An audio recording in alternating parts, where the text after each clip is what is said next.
Good evening, everyone. The meeting will come to order. I moved it up so I didn't scare people. Apparently, I still scared people. Okay. Madam Clerk, would you please read the adequate notice compliance statement, please? Adequate notice of this meeting has been provided by the City Clerk's Office in the preparation of the Council Annual Meeting Notice dated December 15, 2022, which was properly distributed and posted per statutory requirements. Please be advised that the fire exits are to my right, your left, and at the back of the room. The city had a listening system, but it's under repair. So disregard, please. Okay. Thank you. Well, so I have to talk louder because okay. Thank you. Please call the roll. Ms. Allen? Here. Ms. Fox? Here. Ms. Hairston? Here. Ms. Hamlet? Here. Dr. Levine? Here. Mr. Miniger? Here. President Vartan? Present. Okay. We will now do the Pledge of Allegiance. Please join me. I pledge allegiance to the flag of the United States of America and to the republic for which it stands, one nation, under God, indivisible, with liberty and justice for all. Thanks, everyone. Madam Clerk, would you please read the notices regarding closed session and hearings and comments? A closed session meeting as authorized by state statute was announced and held prior to the start of this meeting, and the known items for discussion were listed on the published closed session agenda. Please be advised that council meetings are broadcast live on Comcast Channel 36 and Verizon Channel 30, and rebroadcast on Thursdays and Saturdays on HTTV on Comcast 36 and Verizon 33. When invited to speak, please come to the lectern, clearly state your name and address, spell your last name, and speak into the podium microphone so that your comments can be understood by all and properly recorded. Whenever an audience or council member reads from a prepared statement, please give or email a copy to the City Clerk's office at cityclerk@cityofsummit.org. To help facilitate an orderly meeting and to permit all to be heard, speakers are asked to limit their comments to approximately 3 minutes or so in length. Unless you are using an electronic device to follow the meeting agenda or need it for professional emergency contact purposes, please turn it off. Thank you. Okay. Thank you, Madam Clerk. Now on to minutes for approval. Do I hear a motion to approve the minutes of the regular and closed session meetings of December 20th, 2022, and also the organization meeting of January 3rd, 2023? So moved. And Second. Seconded. Thank you. All those in favor? Aye. All those opposed? And the minutes are approved. Thank you very much. Okay. We're on to reports. Madam Mayor. Thank you, Council President. Good evening, everyone. Yesterday, I attended some of the Martin Luther King Jr. Day of Justice, Equality, and Service events throughout Summit. Thank you to Summit Together, Shaping Summit Together, and everyone who volunteered their time or made donations over the past couple of days. I know I say this often, but our volunteers are truly our community's greatest asset. Some members of council and I also attended the Summit Chinese American Association Lunar New Year celebration over the weekend. On Sunday, it was at the middle school. I am thankful that I was included again this year and especially enjoyed all of the fun traditions and beautiful decorations and the wonderful performances. Thank you to the members who strive to promote cultural understanding in our community. And it's pretty remarkable. 8 years ago, at the first time I went to a Summit Chinese American Association, it was either at Washington School or Jefferson School in the cafeteria, and then the following year, I think it was at Fountain Baptist in the cafeteria. And in the last couple of years, it has been in the middle school, and they've filled the auditorium. And it's really, really wonderful and a lovely, lovely afternoon. Now, if warmer weather is on your mind, now is the time to register for the Summit Family Aquatic Center and the Municipal Golf Course. Go to summitcommunityprograms.com for more information. And I have one more short announcement. As many of you know, I am in the 4th year of my 2nd term as the mayor of Summit. Under the city charter, Summit mayors there are no term limits, so I'm entitled to run again for a 3rd term. However, I'm just making an announcement. I am not going to run for a 3rd term. I'm not going to seek re-election. It's been an amazing experience as your mayor. I have had many joyful moments and many challenges, and I'm grateful for all of that. I have learned something new every single day, and I know that the people who run this city do so with the greatest heart. There's a lot we're going to continue to do this year. It's only January. You got me until December, and I have lots of things that I want to do. I am so grateful for this opportunity, but I will not be running for re-election, and I'm just grateful for this community.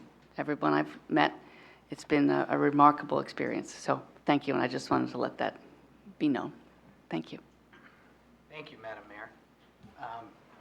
Michael Rogers, please, for the city administrator's report. Council President, thank you. I'm not sure how to follow that, but I will. Good news. Don't leave. Yeah, I'm here. Can't do that. Yep. So I just have 2 points for everyone. Good evening, everyone. First one, just remember on the messenger, Passaic Avenue will be closed from Kent Place Boulevard and Springfield Avenue beginning at 7 p.m. on Friday, January 20th through 5 a.m. on Monday, January 23rd. New Jersey American Water will be performing valve replacement work. And this is sort of emergent work they need to do at the intersection of Passaic Avenue and West End Avenue. Summit Police will be on site to direct traffic, and detours will be posted. Project work will begin 7 p.m. on Friday, January 20th, and continue during daytime and overtime and overnight hours until 5 a.m. on Monday, January 23rd. Project timeline is subject to change, weather permitting. Please contact New Jersey American Water at 1-800-272-1325 with any questions.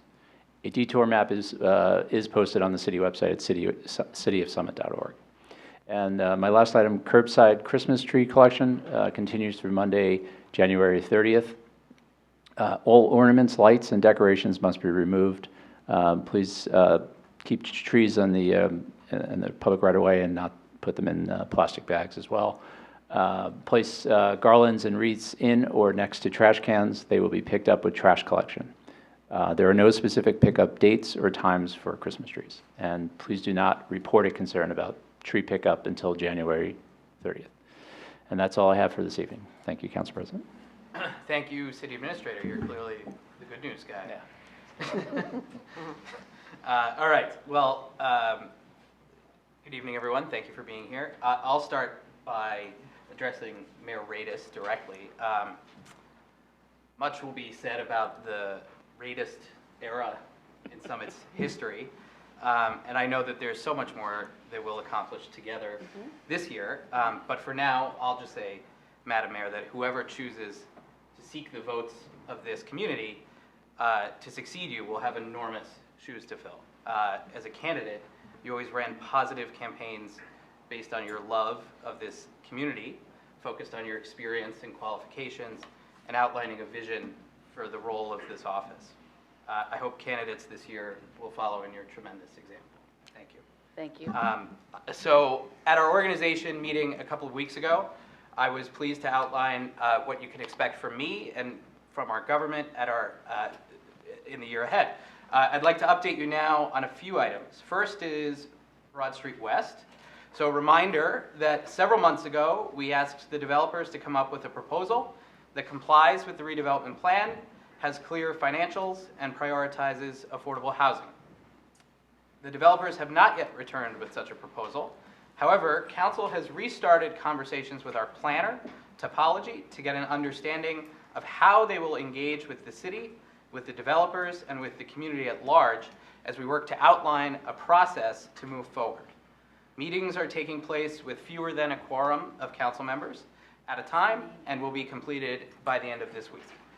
We hope to be able to announce a process and an estimated timeline in the next month.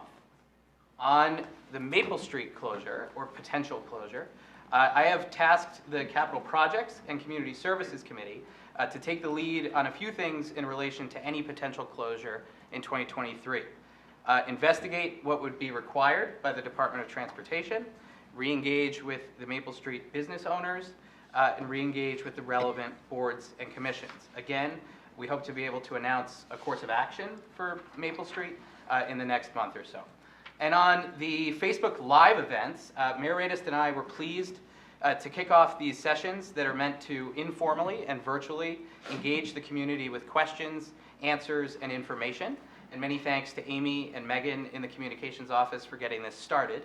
The event last Tuesday allowed us to completely eradicate the rumor about development on Broad Street East, address questions about the order of business at council meetings, discuss zoning, regional development, and a variety of other topics. Overall, I think the event was successful and that they should continue. We had about 30 people watching and actively asking questions over the course of about 40 minutes, and we've seen an additional 40 comments and more than 950 views since then. So moving forward, we have a plan to improve the connectivity and schedule the broadcast based on the data that we have related to high traffic times online and availability of council members and availability of staff. So the next Facebook Live will be next Tuesday, the 24th at noon, and that'll be with Jamie and Delia. And that's my report. Thank you very much, everybody. Okay, we now have an update on the Firehouse project. Chief Evers.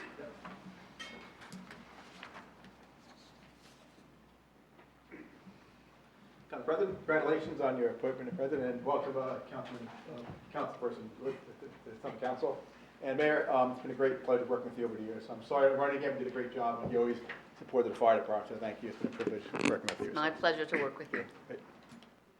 Okay, so just a quick financial update on where we stand in the fire department. Real quick, so we are into our 6 months before completion. Our estimated time frame is June to complete. We're about a third of a way through a budget. We've had 12 pay applications equaling $4,592,998, and we have a balance of a little over $10.5 million left to pay the contractor. Contingency, we have a contingency budget. Any overruns, any unexpected expenses, we put money aside for that.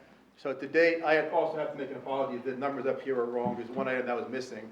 There was a railroad right-of insurance that is not on this list. So the actual total number of contingency cost is actually $115,576. So I'll make that correction, Rosie, when you put it on the website. So, but all in all, been very little money has been spent to Barama on the building itself, as far as items that were missed from the contractor or surprises. A lot of the money has been gone to New Jersey Transit for their overtime for the flagman while we do construction in the right of way. And then of course we have the railroad insurance up there that was for $15,000. So far we're doing very good. Contingency, we expect to be a little more higher than that with a lot of the excavation work, but so far we're doing very well on budgeting for our contingency cost. So real quick, for the great work of the mayor and the other fellows First Foundation, we almost reached our goal of $405,000 for our fundraising. We have $55,000 remaining to go. There's still bricks you can purchase. The residents want to purchase bricks, they can go online. And a couple of different ways. You can submit a registration online. You can stop by community services and go online and fill out a form out or send a check in to the community program to sponsor a brick. Real quick, so this is a couple little things they're building. A lot of progress. Once the steel has gone up, a lot of contractors are on scene doing a lot of good work. But this is the current picture of the building. Almost all the exterior walls are completed. They're working on the roof. As of today, a lot of the plywood is on the roof. They'll start to be doing some roofing work next week. This is another view of it. All the exterior walls have been sealed. At some point in the next couple months, they'll be starting to do the brick on the outside of the building and put the windows in. So great progress going there. Just another view of the interior. A lot of the interior walls are completed. They're starting to do some drainage work up on the ceilings and the roof. The roof work, where all there are utilities going to be up in the roof, that's all been completed. And also the interior. This is one of our training mezzanines. One of our great pieces that we incorporated into this building was the ability to do a lot of on-site training. And we incorporate a lot of time, a lot of effort in doing some training on-site. This is one of our training mezzanines that's in the building. So we're excited that that's actually starting to come up out of the ground well. And it's also showing second floor, a lot of the plumbing starting to get put in up in the ceilings. So a lot of good progress. So far, there's been very little problems with the building as far as design flaws is, so it's been going very well with the contractor. Our underground storage tanks have been installed. They had to dig a trench for that. This is our last big piece of site work that we're looking at, and really there was really nothing underground that wasn't expected. So it's a good piece. That tank was dug out a few weeks ago, and it was installed in the ground. That's all covered up. So that big piece. This is the last big piece of site work that was completed. Another big feature we have, we're using a system called Procore that the contractors have. We requested that before we went into construction. And everything is documented. There's thousands of pictures taken a day. A lot of these things like structural components, we have a separate special inspector that comes in and inspects structural components in a building. And everything is very well documented. So we can go back, if there's any kind of question about anything, we can go back and look at the documentation that the contractor provides. So it's a really good tool to look at things that may have been missed. If there's a question if something was completed, we go back to the archives and look at it. So good way to do it. We also had one monitoring well. I mentioned a while back there was a monitoring well on this site we had to reinstall. And this just showed that was installed and it's there in place until the construction completed. And then it's this more roof work on the building going up the trusses. And then that's it. That's it. So far, overall, we've been having great success. We're looking to complete it sometime the end of May or June. Contractor material-wise, a lot of the material issues have been resolved, so we're doing very well with our budget, and we're doing very well with our scheduling. So, and that's my report. So, yeah, happy to answer any questions if nobody has. Thank you, Chief. Anybody on council? Questions? All right. Thank you. Anybody from the community? Questions for the chief? Well, over here. All righty. I appreciate it. Thank you. Thank you very much. Okay. Where are we? Resolutions. All right. Now we're on to resolutions. We'll start with finance, and Councilmember Miniger, please take us away. Thank you, Council President. This is number 10083, and this resolution authorizes the transfer of appropriations in the operating budget from accounts with a surplus to those that are over. This is a regular occurrence at the beginning and ending of every budget year. This particular transfer is in the amount of $26,500, and I move to adopt this resolution. I second. Okay. Any comments from members of council? Comments from members of the public? Okay. Seeing none, we'll do a roll call vote on this one, please, Madam Clerk. Yes. Ms. Allen? Aye. Ms. Fox? Aye. Ms. Hairston? Aye. Ms. Hamlet? Aye. Dr. Levine? Aye. Mr. Miniger? Aye. President Vartan? Aye. Okay, that motion passes. And finance number 2, Councilmember Miniger. Thank you, Council President. This is number 10084, and this resolution establishes the procedure authorizing a special tax appeal attorney in consultation with the city tax assessor to file corrective appeals with Union County Board of Taxation and/or the New Jersey Tax Court. This procedure, established every year, removes the unnecessary step of having council review every single tax appeal case and authorizes action to be taken on the city's behalf by the city's tax assessor and by extension, the special tax appeal attorney. I move to adopt this resolution. And I second. Okay, comments from members of council? Comments from members of the public? Seeing none, all those in favor? Aye. All those opposed? Okay, this motion passes as well. Number 3, Councilmember Miniger, please. Thank you, Council President. This is number 10093, and this resolution authorizes the issuance of temporary bond anticipation note in the amount of $3,500,000 in anticipation of the Board of Education bond that will be issued sometime in July for school capital projects, an ordinance that was authorized by council back in December. These temporary notes will cover the soft costs of these projects and are being issued in order to wait for interest rates to go down a bit by July. Because Summit is a Type 1 school district, the issuance of a temporary note must be done through the city. I move to adopt this resolution. And I second. Okay, thank you. Comments from members of council? Comments from members of the community? And we're going to do a roll call vote on this one as well, please. Ms. Allen? Aye. Ms. Fox? Aye. Ms. Hairston? Aye. Ms. Hamlet? Aye. Dr. Levine? Aye. Mr. Miniger? Aye. President Vartan? Aye. All right, that resolution passes as well. Number 4, Councilmember Miniger. Thank you, Council President. This is number 10102, and this resolution authorizes the issuance of a special emergency note not exceeding $510,000. During the pandemic, many months in a row, the parking utility had zero revenue. The state allowed the Summit Parking Utility to issue special emergency notes to cover this lost revenue. $850,000 in special emergency notes was issued in 2020, with the agreement that the utility would pay that back in 5 years' time. At $170,000 paid back every year, The third installment will be paid back this February, with 2025 being the final year that we do this. I move to adopt this resolution. I second. Okay, comments from members of council? Comments from members of the public? Seeing none, roll call vote for this one too, right? Yes. Thank you, Madam Clerk. Ms. Allen? Aye. Ms. Fox? Aye. Ms. Hairston? Aye. Ms. Hamlet? Aye. Dr. Levine? Aye. Mr. Mittiger? Aye. President Bartan? Aye. Okay, that one is adopted. And last one, Councilmember Miniger. Thank you, Council President.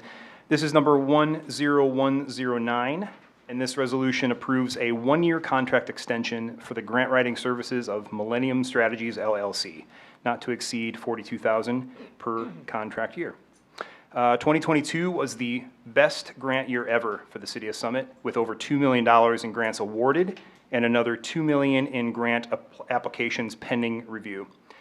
Millennium not only secures millions of dollars for the city, they actively bring opportunities to the attention of our city departments. In the coming year, Millennium will continue to expand what they bring by bringing grant opportunities to the city's boards and commissions as well.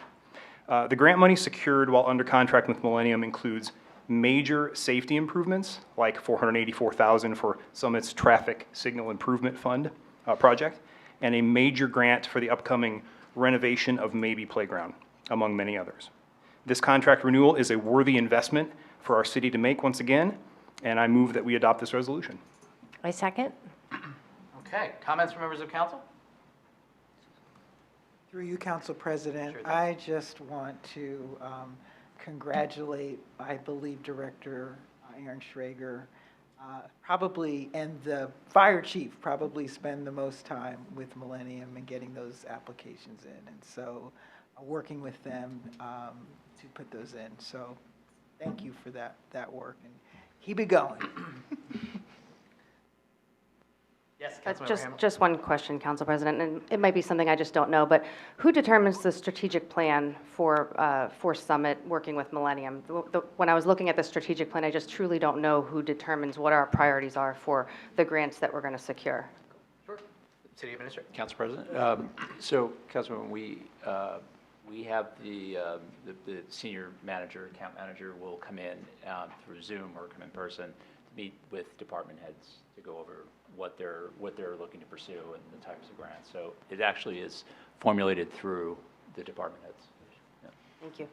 And they've met a couple times directly with boards and commissions as well, right, Yes, Michael? that's Yeah. correct. Thank you Yep. for that. Yes, Councilmember Fox? I believe that also in a lot of the committees, the council members have spoken with the department heads about so the priorities that the department heads are communicating are not just the department heads, but the committees as well. And this is a conversation we have every year, but I think the strategic plan made a very big difference in terms of those meetings at the beginning of each year and coming up with sort of the priorities have focused everyone's attention in a way that I think has really benefited this project. And I'm happy to support this. There were years where I was questioning its value, but I definitely believe with the strategic plan that this is a very good investment in money. Anybody else? I just have a Yes, question. Councilmember. And through you, Council President, maybe Michael can answer this. I think we have one more year that we can automatically renew, and then next year we have to revisit this, right? That's correct. Okay. Okay. The counter, just for the purposes of a little discussion, right? The counter argument would be, well, just get rid of them, bring it in-house, they know what to do, right? The department heads know their programming, but really, it's a tremendous, tremendous amount of work filling out these applications, right? And I was also similarly skeptical, we do this every year, we have this conversation, is it really worth it? $2 million, I mean, I'm sold, so that's me. And I just want to add, I've been, as Chief knows, I've been helping to raise the money for the private funding for the Firehouse. And I like to think I'm a superwoman, I can do everything, but I'm not a grant writer. So I get on the phone with them and I give them the pertinent information and they send back the draft of the grant and we look at it and then I send it back. So I just don't have it in my bandwidth and I don't work as hard as the department heads. So I think it's well worth the money. All right. Anybody else? Members of council? Members of the public? All right, seeing none, I think we're going to just say, all those in favor? Aye. All those opposed? All right, and that one is approved as well.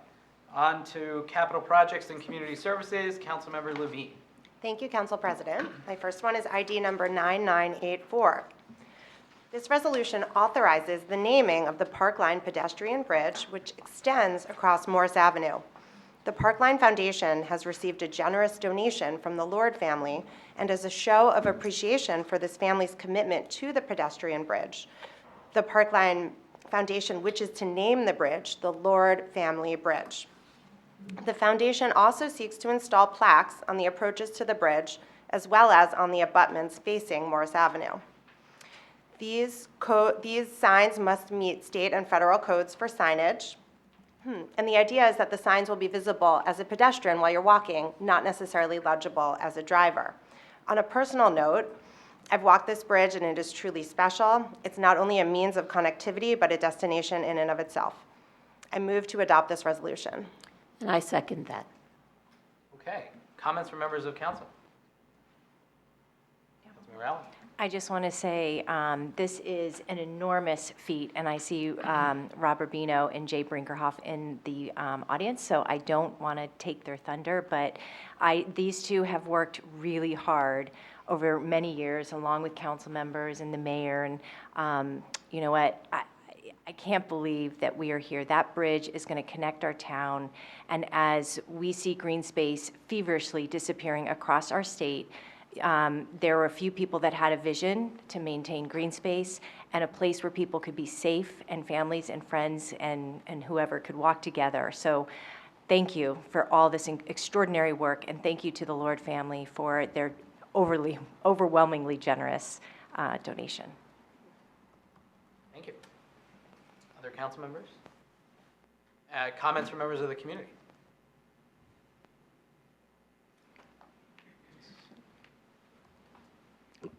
Good evening, Council President, members of council, mayor, city administrator. Robert Rubino, 84 Prospect Hill Avenue, Summit, New Jersey, president of Summit Parkline Foundation. This is a great moment for the Parkline. I really want to express my gratitude to Al and Lucy Lord. Just as a way of background, since the Parkline, as you all know, has been a privately funded and also funded by the sweat of the brow of many volunteers.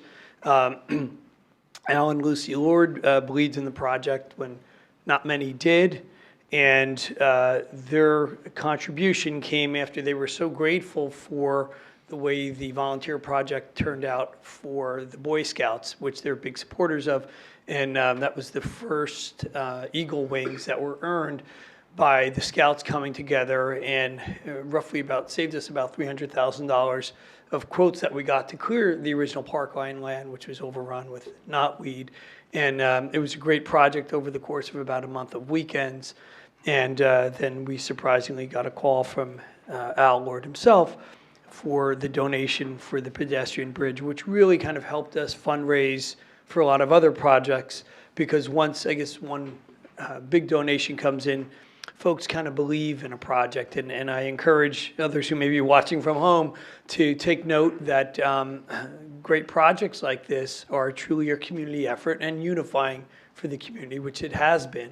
So I agree with Councilwoman Allen's characterization and Councilwoman Levine's characterization that it is a great destination in and of itself. I recently jumped over it as well on a run, felt a lot safer than crossing that triple cross section across what's that avenue? Mars Avenue. So it's really Been a while been since you were up here on the dais. yes. The big one. So we're quite grateful for their support and continued support for them and all the community. So thank all of you. Thank you. Other comments from members of the public? Thank you, gentlemen, for your really hard work and leadership. Yes. I'll also add my words of thanks for the outstanding generosity of the Lord family, as well as the Parkline Foundation, and former Council President Rubino and Jay. Thank you for being here. All right, all those, I think we're ready to vote. All those in favor? Aye. All those opposed? The motion passes. Thank you very much. Councilmember Levine, number 2, please. Thank you, Council President. ID number 10034 authorizes 2023 consultant professional surveying services to be done by Stonefield Engineering and Design, LLC, not to exceed $100,000 in services for January 1st through December 31st of 2023. Our city's engineering division recommends that we enter into contract with 2 firms for on-call engineering services, and you will hear about a second one just after this resolution. Stonefield Engineering is known for their excellent surveying work, and I move this adoption for resolution. I move to adopt this resolution. And I second it. Okay, comments from members of council? Comments from members of the public? Okay, all those in favor? Aye. All those opposed? The motion carries. Thank you. Councilmember Levine. Thank you, Council President. ID number 10041 authorizes 2023 consultant engineering and LSRP services in excess of $17,500. LSRP, if anyone listening at home does not know what that stands for, it is Licensed Site Remediation Professional Services. The company is called Mott McDonald, and the contract is not to exceed $100,000.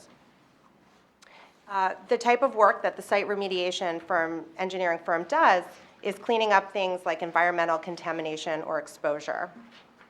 I move to adopt this resolution. And I second that. Okay, comments from members of council? I just wanted to add that this is a not-to-exceed contract, and so this is something that allows us to have Mott McDonald on, and also the previous one as well, to have those services on call for when we need them. It doesn't mean we spend $100,000 on each of these contracts.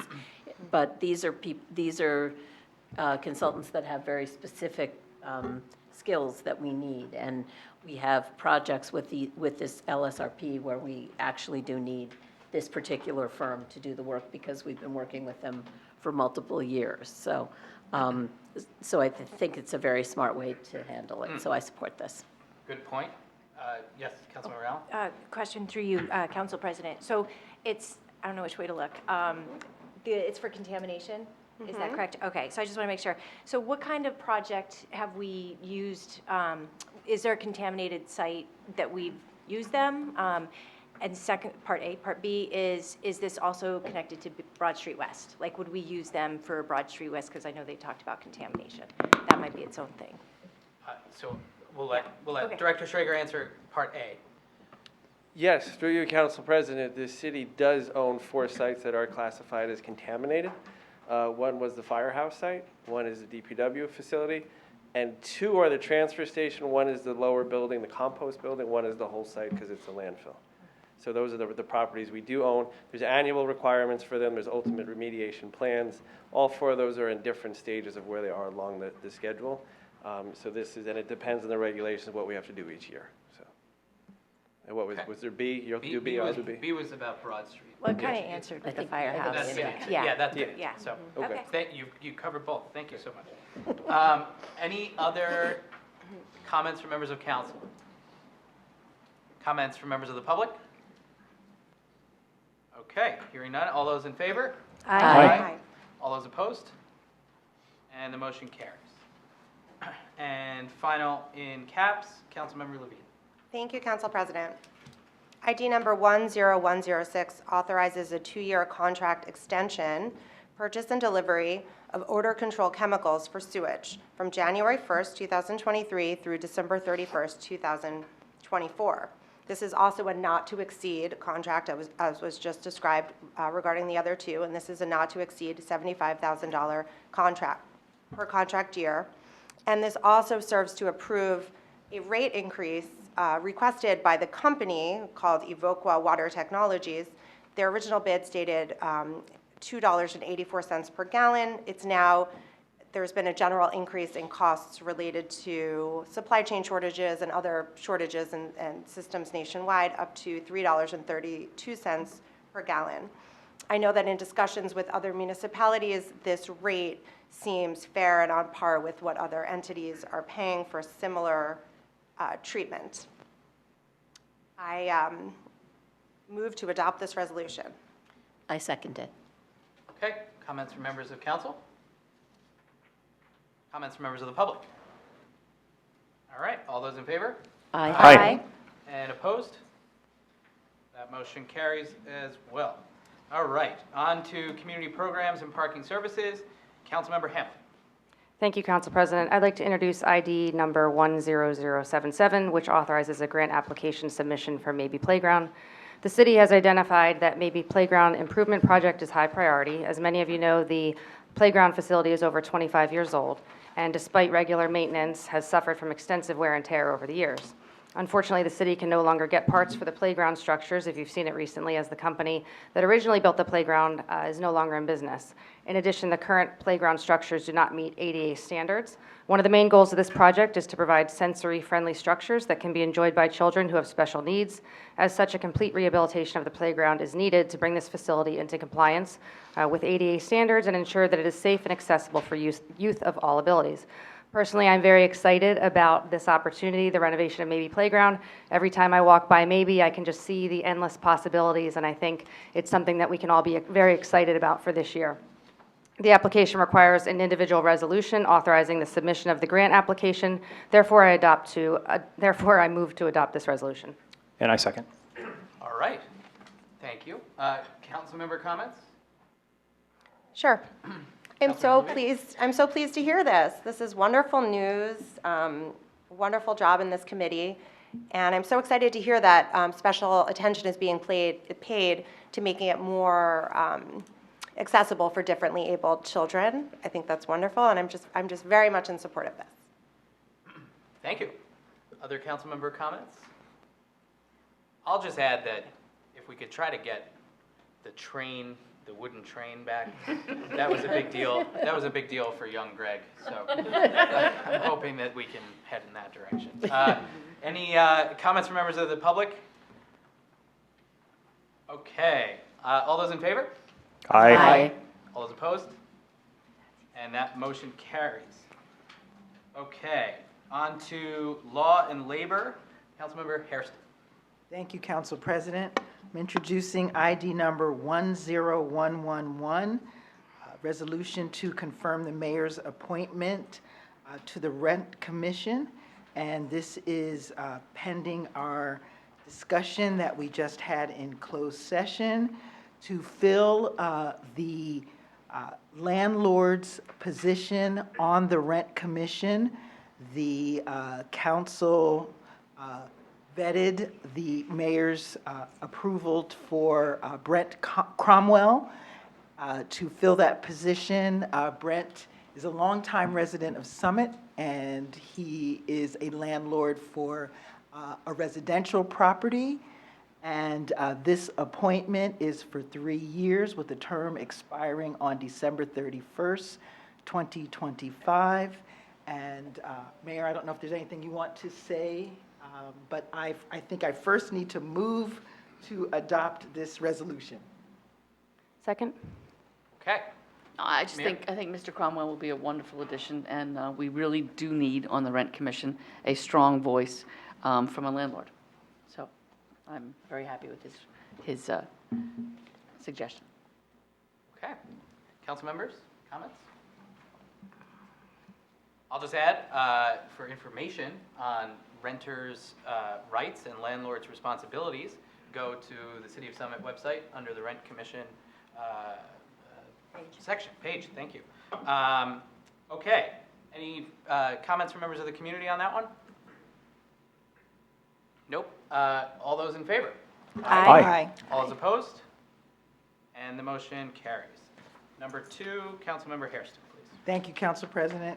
Introducing ID number 10092, which will authorize the extension of sick leave with pay for an employee in the Department of Community Services, Division of Public Works. And this recommendation came for an employee in the Parks and Shade Tree Division. that has leave available in the bank to have their leave extended from December 13th through February 28th, and I move this resolution through for adoption. Do we have a second on that? Second. Thank you. Councilmember comments? Comments from members of the community? Okay, none. All those in favor? Aye. All those opposed? And the motion carries. Thank you. And number 3, Councilmember Hairston. Thank you, Council President. I'm introducing ID number 10103, which is a resolution to authorize sick leave with pay for an employee in the fire department, requiring extension of their sick leave. And this would be similarly from the leave bank to have extended leave with pay through March 11th, 2023, and pending our discussion in our closed session, I move this resolution through for adoption, but I first want to say we wish both of our employees a recovery, a swift recovery. Thank you. Do we have a second? Second. Okay. Councilmember comments on this one? Comments from members of the public? Okay, hearing none. All those in favor? Aye. All those opposed? And this motion carries as well. Okay, we're on to the consent agenda portion of the evening. Do I have a motion for approval of the consent agenda? So moved. And a second? Second. Okay. Any council member comments on anything on the consent agenda? Okay. Any comments from members of the public on anything on the consent agenda? This is all the stuff listed on page 5. Anybody following along at home? Okay. Nothing there. All those in favor? Aye. Aye. All those opposed? And the consent agenda is adopted. Okay. So tonight, we have a couple of items for discussion, action, or referral, and both are from the Community Programs and Parking Services Committee. So I will toss it to Councilmember Hamlet for the first, the description of the first one, and then we'll have a discussion. Thank you, Council President. I'd like to introduce ID 10080 for discussion action referral. This is in regards to the memo dated on January 9th, which identifies increases in fines for specific parking violations. I would like to turn this over to Director McNanny, who has done a tremendous amount of research on this topic, and I am in full support of this initiative, as I do believe there needs to be enhanced penalties for parking violations. Director McNanny? Okay.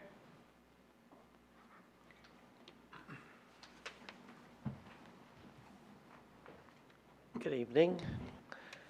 Happy New Year, everyone. I don't think I've seen everyone since the new year. Congratulations, Councilman Barton, as Council President, and Mayor Radis. It's always been a pleasure working with you. You as And well. the respect that you've given all city employees is much greatly appreciated. So I want to say thank you. Thank you. Pleasure. Just Well deserved. Thank you. Matter of process, could we take the next one first? Because it really goes in line with why we're possibly reviewing fines and penalties. Sure, sure. Would that be a Did you problem? want to give a quick description of that one too, and then we can Sure. toss back to? And then I'll Okay. queue up while. Sure, Okay. sure. Sure, I'd like to introduce ID 10081 for discussion action referral. This is in reference, I apologize, the next one, right? Okay, sorry. I'd like to introduce ID 10081, and this is in regards to the solar-powered safety sticks that Director McNanny will give us a demo on very shortly. And I personally had the opportunity to view this demo along with Councilman Miniger, and we thought it was a really great piece of technology, and we're excited to see the demo tonight, and we really think that it will prohibit and enforce illegal parking downtown, which will be really help move traffic along quickly and smoothly. So Director McNanny. Sure. Through you, Council President? Of course. Just a few items. How we got here was during COVID, we had to put some curbside pickup spaces downtown. We also, for the restaurant businesses, to help them out, we also did many parklets, and then the closure of Maple Street. Since post-COVID, we've noticed a few things that were a direct relation to lack of parking downtown. One of them was all the parklets on Union Place. So council has made decisions to remove those from the parklet program. There's still parklet program available, but not on Union Place. So that's going to free up 8 spaces, which is vitally important to that area because Union Place is one of, if not the busiest street in downtown Summit. Also, what we decided to do was to change the time limits. That's another way of combating people that stay at street meters for a long period of time. So on the north side of Union Place, what we're also doing is we're changing that down to 30 minutes. So we've enacted these, the council has enacted these already. We're in the process of making these official changes in the street. So there'll be more information from the communications office about those initiatives that we've already done. And the next is to combat the double and triple illegal parking that constantly goes on downtown in official loading zones, on crosswalks, bus stops, fire hydrants. My favorite spot is in front of the diner. That's fire hydrants, plain to see, but everyone parks there. So again, this is something that we came upon through the police department. As a matter of fact, Sergeant Daly saw it and brought it to me, and we brought it to council for possible discussion. So what it is the Sentry Safety Stick. And, well, that's not going to work that way. Okay. So what it is, it's a bollard that has a camera inside it. And when someone pulls into a illegally parked area, or prohibited areas, better known as, it will actually take a picture. It's like our ALPR on the cars, but this is a standalone bollard that will go actually on the sidewalk. Currently, we have these ugly, yellow, sand-filled barricades with a sign that says, no parking. And people move them. And people move them with their vehicles, believe it or not. So again, we try a variety of things to try to combat this really big issue downtown, especially with crosswalks. People, a lot of pedestrians, you know, we have been very fortunate, but we need to combat the problem at this time. So with that, there are locations that will be installed around this downtown area, and hopefully it will combat the problem. What will happen is after 90 seconds, a picture will be taken of the illegally parked vehicle. The next day, that information comes to parking services. We review it. We have the option of, if it's a legally authorized vehicle, so to speak, a tractor-trailer truck in a commercial loading zone will not receive a ticket. But if they're parked illegally blocking other streets, they will receive a ticket. So again, this will be, we'll have a toll campaign, if it's agreed upon, out to the public to try to combat this issue. Then that information would go to the court system. The court will actually mail out the parking ticket. It has to go through the municipal court system, and they will handle, once the ticket is mailed out, they handle all the correspondence and all the questions from customers, whoever received the ticket. And if anyone wants to dispute that ticket, they do the same process. They go to the municipal court, through the municipal court system. So can I ask a question? So if like an emergency vehicle, the EM, they Right. pull up in that space because there's a crisis, 90 seconds, a picture will be taken, you'll review it the next day, and that, of course, is not a problem. Right. So we could also, what we currently have within our ALPR system, our parking permit system, is what's called a whitelist. And a whitelist is any authorized vehicle that is a police car, an ambulance, a fire truck, parking services vehicles. We don't promote illegal parking, but in certain circumstances, they have to park somewhere. So those will not be ticketed, and we will dismiss them through the court system properly. Can you, through you, Council President, can you distinguish, or can this bollard thing distinguish between a car that's parked at the curb and a car that's maybe in a traffic lane, but it, sort of parallel with a no parking area? Is it smart enough to know that? Well, what will happen is with the company's engineering firm, we will set out, I have a map that I'm going to show you shortly that kind of has draft areas, but each camera has an 18 to 25 foot radius. So depending upon if it's like on the curb at Union Place by Starbucks, we're gonna have to adjust that a little bit. We may have to put 2. But if it's a straight-on, pull-on parking space, then if they're in the lane and they double park, they should get a ticket as well. But if you're in I guess what I'm wondering is if you're, for example, stopped and you're waiting to, right by Starbucks, you're waiting to get on this certain, to merge into the circle, you could be sitting there 90 seconds while, because other cars are in the circle and pedestrians are crossing in a crosswalk.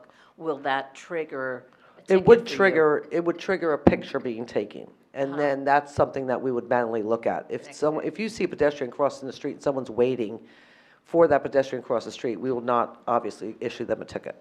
So you'll be able to capture all that information? Yeah, that's with part of the implementation, where Okay. we can look at, and I want to see visually how that's all going to work, but yes, So the bollard takes the picture, you look at it the next day, you trigger the ticket. yes, Right. to the court. Right.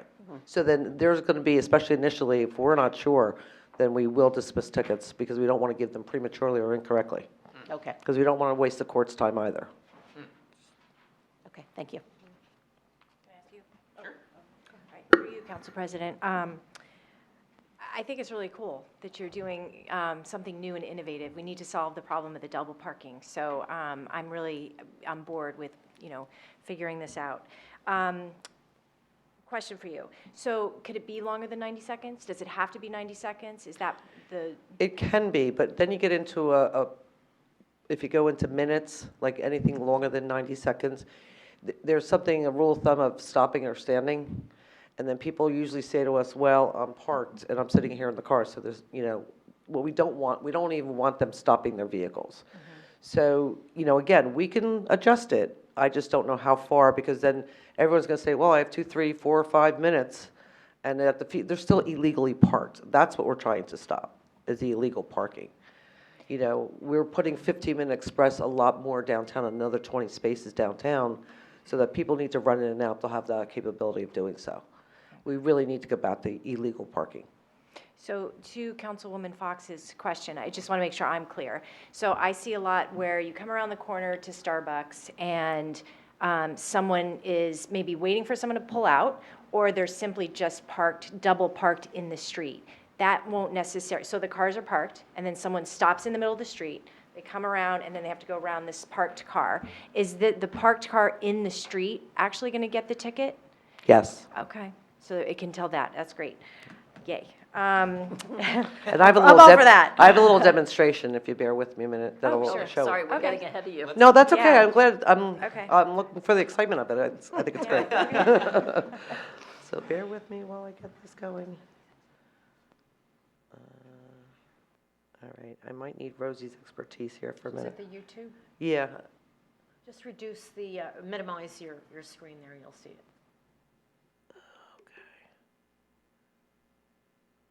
Do you see YouTube? no, unfortunately, I do not. Go to the internet.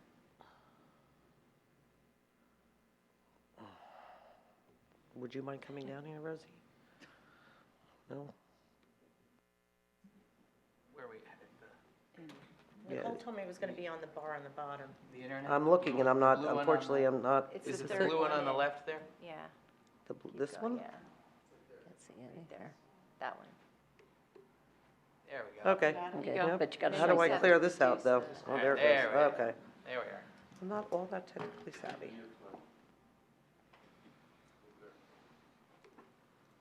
Each day in cities across the country, people park where they shouldn't, in front of fire hydrants, loading zones, and bus stops. Most of us would never do this. It's not safe. You might be thinking that this really can't be that much of a problem. We can see where you were coming from, because none of us would park where we shouldn't. The shocker is in the cities where our technology is deployed, we average 7 people per day, per spot, parking where they shouldn't. These are not people who just pulled over to check a text message real quick. These are people who actually flat out parked at bus stops, loading zones, and fire hydrants. The problem is actually staggering. It does not have to be this way. Parking in front of these spots creates safety hazards and have a big trickle-down effect that many people do not consider. If a person parks in front of a fire hydrant, obviously this causes problems. Now the fire department personnel either have to go around the car or through it to get hooked up. This adds precious time to a situation that losing time equals loss of lives. When someone parks at the crosswalk, it now causes people to have to walk between cars, and people in wheelchairs cannot get over the curb. A person who parks at a bus stop now causes the bus to have to block traffic in 2 different directions. This causes people to have to walk between parked cars and onto the busy street to board the bus. All cities have parking enforcement officers to write tickets for this reckless behavior. The problem is no city can hire enough officers to deter and enforce the laws. Meet Sentry Safety Stick, a virtual officer that supports your parking enforcement officers in protecting no parking zones 24 hours a day, 7 days a week. We help make your city safer.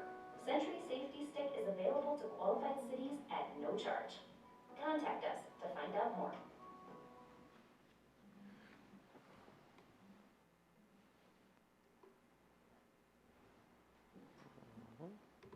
Just go back to my presentation. I don't know why this is doing this.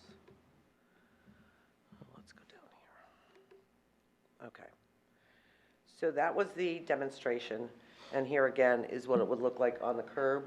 So again, all of the yellow barriers that are out there will be removed. So again, aesthetically, it's very much appealing to the downtown. So then what will happen, here's a look at the inside of it with the infrared camera. The violation is captured, it comes to parking services, and then it goes to the court for processing. So that, I've already spoke with the municipal court, they're all for it. And then it just goes through council, whatever fines are associated would have to go to the AOC and get confirmed. So that would be, now here is, and it's hard to see, but here are some, and they're in your packet as well. These are very draft locations. I don't want everyone to get alarmed of how many are out there. It's just to show our real problem areas within downtown. So if I had my wish list, yes, every one of these locations would have one, but that's probably not practical, especially starting out. So obviously Union Place and some of Springfield Avenue, where the bump out is by the promenade, people try to park in that, and that's right by crosswalk. So those are areas we definitely don't want to have happen.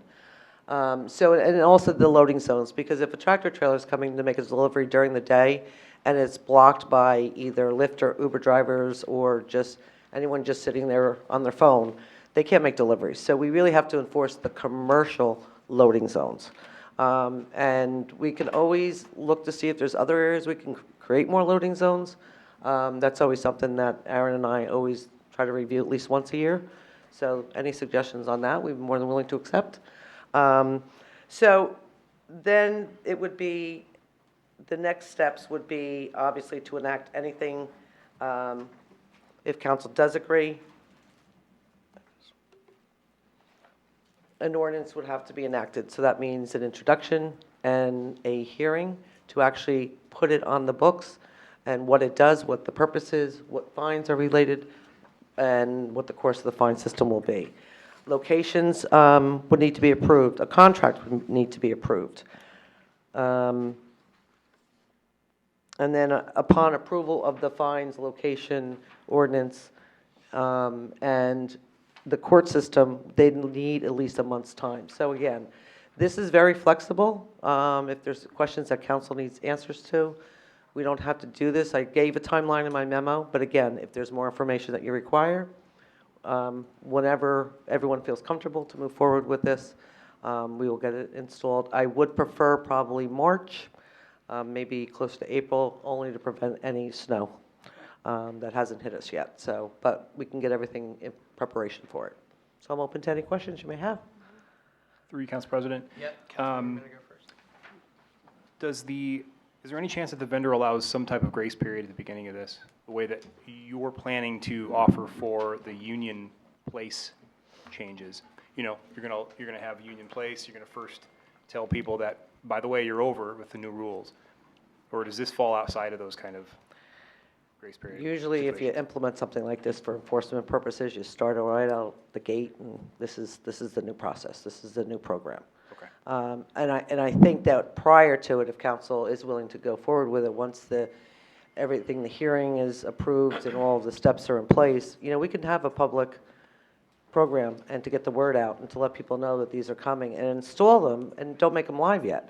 Let people get used to them, that they would get, I could find out if they would give out a warning first. That would help us so that if it's the same plate over and over again, that helps us with the municipal court judge to let them know this is someone who constantly parks illegally and, and it's up to the judge to have any leniency in that respect. Yeah, if the vendor would allow that, I would think that would be a really great way to proceed.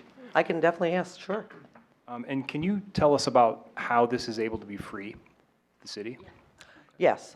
So I don't know if it was stated in the demo, but to reiterate that, there's no upfront cost to the city for the equipment. There's no ongoing maintenance costs.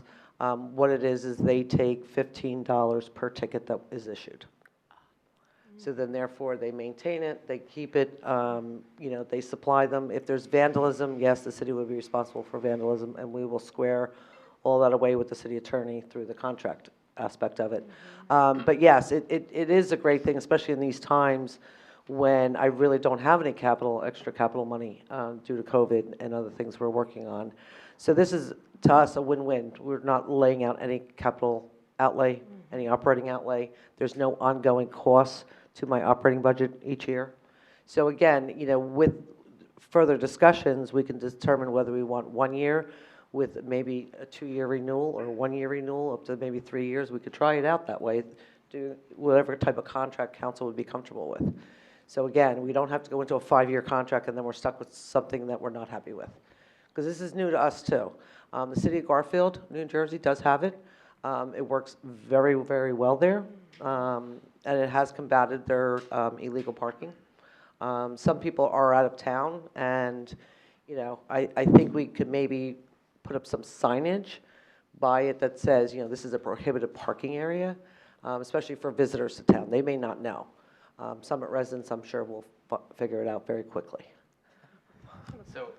So just before we move on for 1 second, so just for the people watching and for the people at home, what we're doing right now is we're just having a discussion about this. So we're not making any decisions tonight about whether we're moving forward or not. It's just a way for us to get an idea of what's potentially on the table. And then as a next step, we would have to bring it back to the committee, the other boards and commissions that we have that are relevant, and then we would have to do the timeline that's listed up there, which is ordinance introduction, ordinance adoption with the hearing, and then a bunch of other things related to the contract. So just wanted everybody to know where we are on this.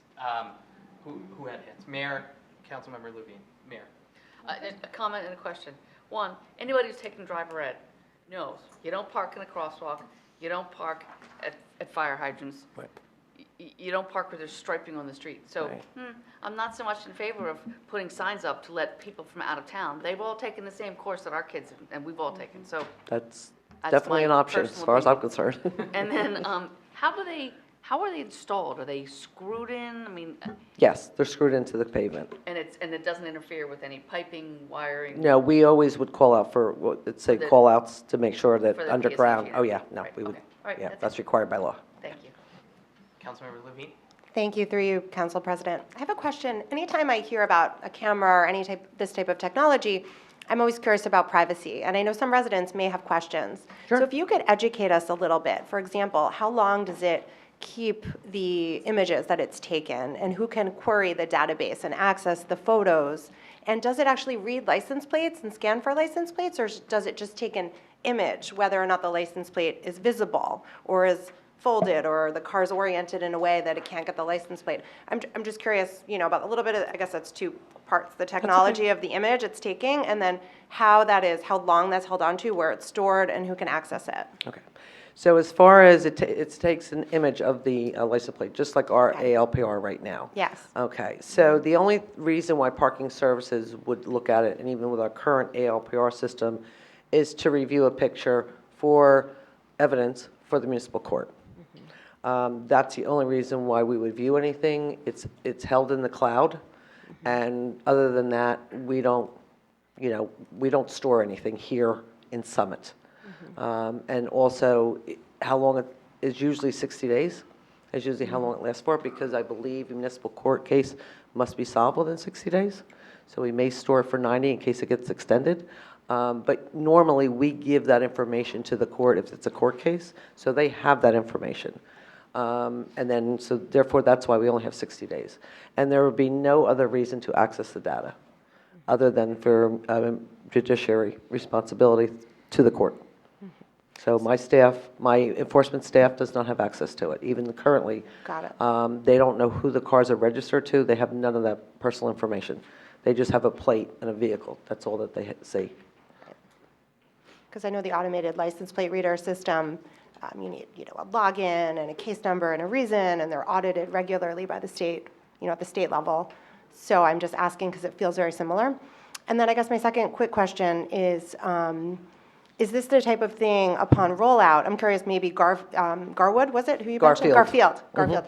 Had they started by trialing several in, high traffic, like areas where they have a lot of illegally parked cars, just trialing several, seeing how it goes, and then, making decisions about quantities thereafter?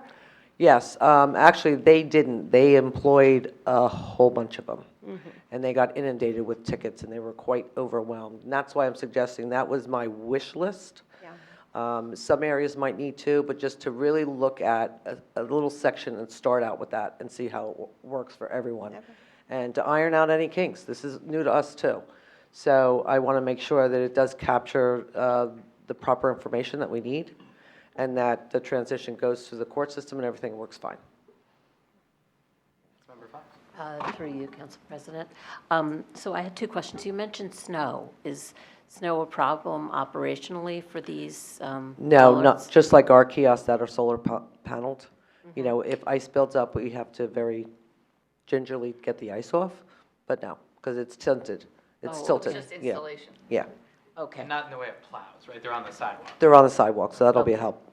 And then the other question is, we're paying $15 for each ticket that's issued. Correct. So it's not each photograph. So if you get an image and it's not. It's ticket issued. Okay, so once you trigger it for the ticket, that's when we get charged. Correct. Do we know how often these kinds of things get invalidated based on is there a percentage of these tickets that I get could find thrown that out for you. Okay. Yeah.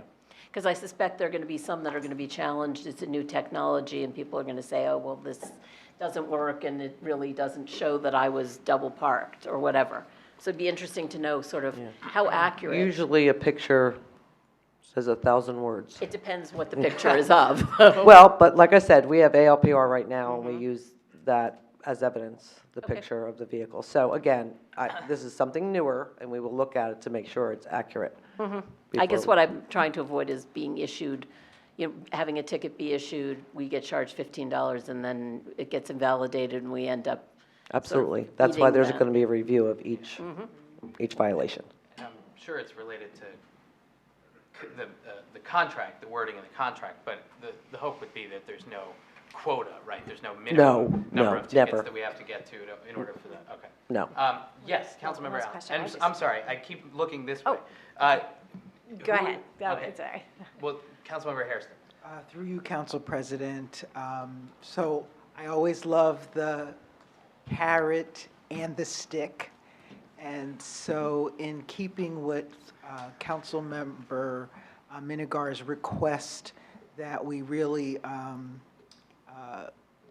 look into an opportunity to warn residents that this has happened, I also want to ask that our communications officer really be proactive, like our police chief, in putting those signs up that let folks know this is coming, because I don't like our residents feeling like we're trying to benefit off of their not knowing. Correct. Or forgetting, because people are coming back into how do I drive my car again and how do I behave. So that would be my ask. And that's a reason why we're having the DAR this evening, is to start the discussion Yeah. and get, public feedback. And then, yes, do a public information campaign. Yes. To let people know. And the warnings is a great idea as well. Okay. Councilmember Allen. Just one quick question, kind of on Councilwoman Fox's heels. And you probably don't know the answer to this, but I'm curious, how many pictures come in generally in a day? Because if you're the lone person looking at all those pictures, I want to make sure that it doesn't consume a lot of your time, because you're already stretched. So I just want to make sure it makes sense. Because I have 30,000 pictures on my phone, so. Thank you for that. We will look at that, thanks. Well, I think the one thing that everybody has to remember is this really is going to be a huge help to Director McNanny, because we're missing so many violations right now because we just don't have the city staff to do that. And I mean, I drive down every day. I call Rita every day when it happens. I drop off at Lincoln Hubbard, and there's a car literally on the corner of, Crescent, Rita. And so, I mean, to your point, we can warn the public as much as we want, but there's cars that are doing this all day, every day, and it's already illegal. Right. And this is really an opportunity to crack down on it and make traffic flow a lot faster, which I think is going to be a huge win. Okay. Other council member comments? All right. Questions from members of the public on this one? Come on up. Hi, Claire Toth, T-O-T-H, 11 Sunset Drive. I think this is a fabulous idea. As someone who works downtown, I certainly see this every day. And I've got a couple of questions about this. And I suspect it's more homework for you, Director McNanny. First is how sturdy they are. I'd like to know how sturdy they are.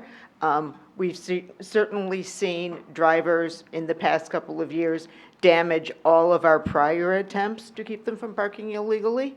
And my second question, I don't want to give people ideas, is what happens when someone parks illegally and then pops a paper bag or a sock over the top of this thing to block the camera? Is there any way to see that happening and do something about it? Thank you. Good questions. Through you, Council President. On the first question, I will find out the sturdiness of them, but they are implanted into the sidewalk areas. So I hope and pray people are not driving up on sidewalks in Summit. So that's why we like the fact that it will be on the sidewalk, and it won't be right abutting. It'll be a little back, so for its protection. But I will find that answer to that question. Yes, we will have our regular officers, including myself, going around, and if they turn into little puppets, we'll make sure that we remove the wrongful materials and check on vandalism. We would hope not. It's really not to catch anyone. It's really to change behavior, and it really is. The areas that we're going to choose through council's recommendations are real problem areas. It's all day, every day, all day long. So that's all we're looking for. That's all we're trying to do is improve the illegal parking downtown. Okay. Yeah, our clerk has a question. Sure. Rita, do we have to have signed per state regulation that says photo? There's a sticker that could be put on it that says that it's photo enforced. Okay. Sure. We can do that as well. Fair So enough. I'll get all the attributes or anything we can, so I don't want to have to put up another sign, believe me. So if it says it, because I did ask that question, can we put some sort of sticker on it that lets people know that's photo enforced? And hopefully that they're just pictures of vehicles. Okay. Come on up, sir. Hi, Diego Hoik, 9 Argyle Court. I think that it's a great idea. The one watch out, I'm guessing this is not made by large corporations with deep pockets. So I work a lot with startups, and in the present financial environment, we have to be concerned about their ability to exist in 6 months, a year. So they're building these pylons which are capital intensive. Who knows how much runway they have? So I would be concerned about things like warranty, tech support, who pays for their eventual removal if we don't like it, what happens if it doesn't work, because a lot of these startups work with the minimum viable prototype, and those minimum viable prototypes may not be as good as advertised. So that's my one concern is the tech aspect of it, just making sure that we spend our money wisely. Thanks. Thank you. Good point. Yeah, please. Yes, we will be looking at all that, their financial background. Also, they have a patent pending, so they're highly invested in this. And again, it's in San Francisco, it's in Garfield, and I will give you a full list of locations and background on the firm itself for further review as well. Okay? Thank you. Thank you. So do we have other comments on this one related to the safety stick, or can we move on to the other? No other council member comments? All right, so we'll move on to the other one, which is, we took it backwards. So this one will be the recommendation to change parking fines. So Councilmember Hamlet or Director McNanny? Councilmember Hamlet. Do you want me to introduce it again? Yeah, what are we, so the recommendation is, per the memo, to increase the fines for parking illegally, right? Would you like to talk about 10080, Rita? Thank you.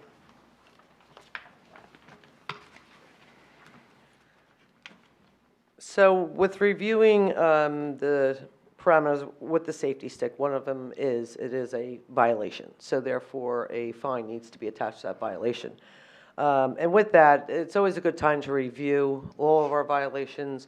When was the last time they were looked at, increased, and how they relate to other towns surrounding us as well. So I did take the opportunity to look at all that to present to you for your information. And again, with this list that I have here, there are all of our violations that parking enforcement enforces, as well as the police department, such as time limit of parking, no stopping, standing, overtime meter feeding, which is continually feeding the meter, staying in one spot. Meter jumping. Meter jumping is jumping from one meter to the next within the same time zone. And that it was instituted in the 90-minute area because that's what people who work downtown were doing. They would go out every 90 minutes and move their car. So that stops that as well. Then we have prohibited areas, City Hall parking only, police vehicles only, no permit, and head-in parking only. So those are the majority of the violations that we currently issue. So they range currently from $26 for overtime meter, meter feeding, meter jumping, and City Hall parking only at $26. Then the rest of it is normally around $41 or $31, depending upon the scale that's here. I'm looking to bring up some of these violations to what other towns have them as. You'll see in your packet, Berkeley Heights is anywhere from $36 to $49. New Providence is all $41. Springfield is all $44. The reason why the majority of the increases that I'm recommending here for time limit parking is really just making them all the same amount to $41. That's in line with Springfield, Berkeley Heights, and New Providence.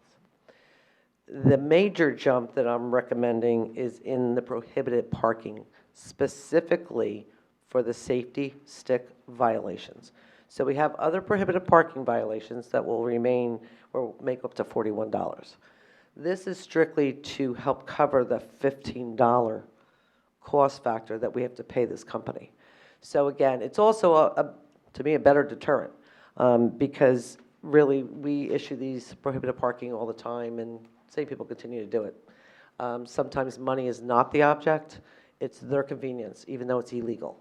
And this is what we're trying to combat here. We're not trying to raise revenue. We're not trying to increase our fines. It's not that. It's a tool. It's a mechanism to stop the behavior. And that's what we're really looking to do here. So again, it goes hand in hand, the safety stick. And then, so I just figured at the same time, let's look at all our violations, see what council would recommend doing. So that's part of the discussion, action, and referral for tonight as well. Okay. Okay. Well, we'll open it up to council members first. Comments on this? I just have a quick question. Councilmember Allen? Because I get this question a lot. Head-in parking only. Is there a reason, through you, Council President, why we do that? Yes. Before, one of the main reasons was because we had stickers, parking permits on the back of the car. Now, we don't no longer have the stickers. However, the back plate is used more. Really, New Jersey requires a front and back plate. A lot of people don't put a front plate on the car. So if the car is backed in, we can't read that license plate. If Because there's, if they don't have a front plate. okay, would you Okay. give them a ticket if they have the front plate? Well, we have, and we're able to. The other reason is known that even though a driver will say that their visibility is diminished because they parked head in, the rule of thumb is it takes them slower to back out because they're constantly looking to make sure that they don't, God forbid, hit someone or hit a vehicle. That's the real reason for head-in parking. It's because if they're backed in, you see them fly out of these parking spaces. So again, that is a reason why. It's a safety feature. People like the visibility of backing in so that they can see when they go to get out, but they do that at a high rate of speed. Mm-hmm. Other council member comments? I have a on this? question. Is it illegal to back in out front here? Because I did today. I just want to move my car if I have to. I'm going to go jump spots. You could pay Director McNanny right now. Yeah, I know, that's what I'm asking. That'll be $41. All right. Other council member comments? Yes, through you, Councilman. Excuse me. Just looking at the comparison cities, I think this is a good idea. Especially because you said that people are parking illegally and are willing to pay that amount. This is a good deterrent. I just wanted to go, it kind of ties into what you said earlier about it's not really about making money, it's a deterrent against certain behavior. Right. The vendor, I remember them saying that they see an initial spike in revenue and then a drop. And that proves that that is exactly what those kind of things are going for. So, Right, the whole intent is to stop the behavior. Right. And if you continue to do so, well, then you're going to continue to get violations. That's the whole reason for it. Mayor? Through you, Council President. This is not unlike probably 4 years ago or so, maybe 5, that we increased the cost of parking for more than 5 hours at the DeForest lots. Yes. Because people were willing to park in the DeForest lot for 7 or 8 hours. They didn't care how much it cost them. Correct. And they were commuting into the city. Correct. Right? So the Right. reason was we said 5 hours, and beyond 5, it's $50. To make Correct. it that much more difficult for people to really stomach that kind of money. That's correct. So this is a very similar, it's a variation on a theme. Right, and then if there is more information, I can break down for you for our next discussion is what each ticket, each of these categories, because the state takes their portion. I just want you to know they take $11.50 of every violation written in the city of Summit and probably every town in New Jersey. So that comes right off the top. And then that's why the only recommendation for prohibited parking for the safety stick violations is going up to 65 because after they take their $11.50, we give the firm 15, then the balance would be for the city of Summit. And just to reiterate so that there is distinction and clarification, the parking services agent does not receive 1 penny of ticket revenue. It goes to the city's budget. So there is a separation of church and state, so to speak, that we don't have quotas for enforcement. We're doing it for the betterment of the downtown and to stop illegal parking. That's what it's for. Thank you for all this data and for drilling down into all this information. Sure. I appreciate it. Yeah, no problem. It's been a tough couple of years.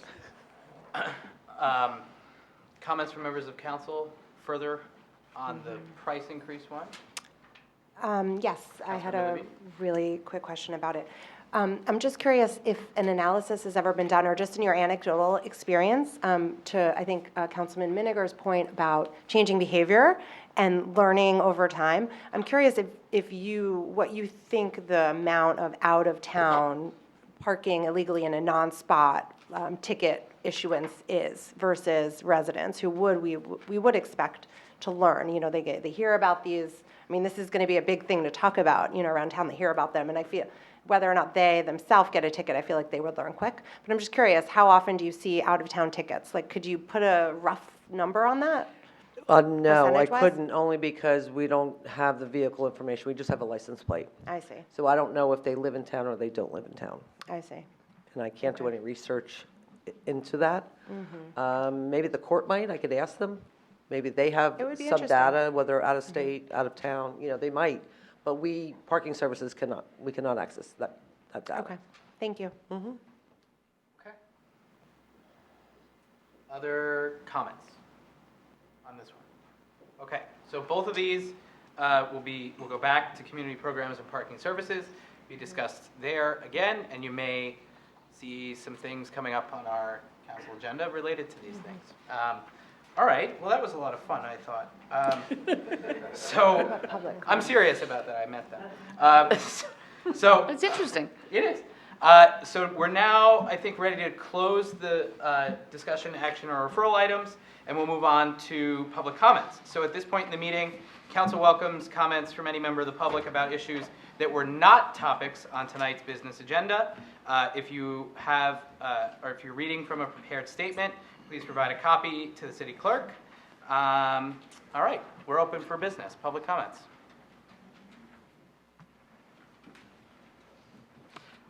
No? Okay. Okay. Do I have a motion to adjourn? No. Did I skip? Councilmember's comments. I knew I did it. I knew I did something. I wasn't going to make the whole meeting.